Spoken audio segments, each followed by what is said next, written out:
Last night's big game had a lot of people betting on the contest, but here in South Carolina, not so much. That's because it's not allowed.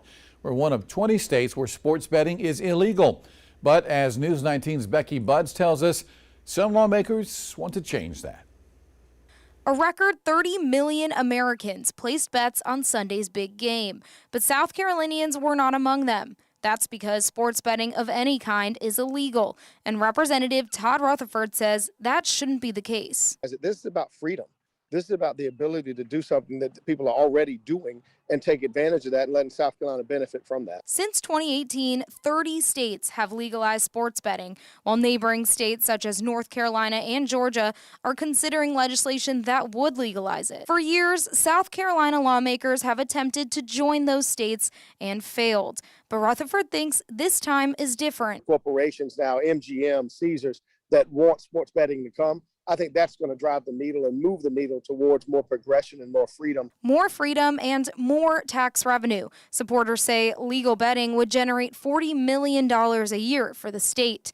Dave Wilson, president of Palmetto Family, says more money could mean more problems, like increased gambling addictions. What it actually does is it sets up the structure for doing all forms of gambling in South Carolina. So it's not just the sports betting. If Rutherford's bill passes, a referendum would be placed on ballots, leaving the final decision up to voters. Resident Devin Gonzalez says he'd vote yes. I wouldn't go too crazy with it, maybe a couple dollars here and there, but it would definitely be interesting to try. Senator Gerald Malloy also filed a similar bill in the Senate.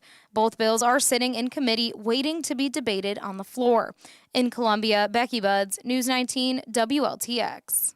Well, in the past, Governor McMaster has spoken out against legalizing sports betting, saying it doesn't align with our state's values. In South Carolina, bingo, the state lottery, or taking a one-day gambling cruise from Horry County are the only legal gambling options under South Carolina law. It's illegal to hold or participate in any betting games. It could lead to a fine of up to $10,000. A couple of years ago, a group of state leaders studied expanding legal gambling options. In the summer of 2019, they met in Myrtle Beach to discuss the possibility of introducing this idea to lawmakers and voters. They looked at the benefits and problems of gambling, including casinos, horse racing, and sports betting. Supporters said this venture would add a new revenue stream for county and state governments.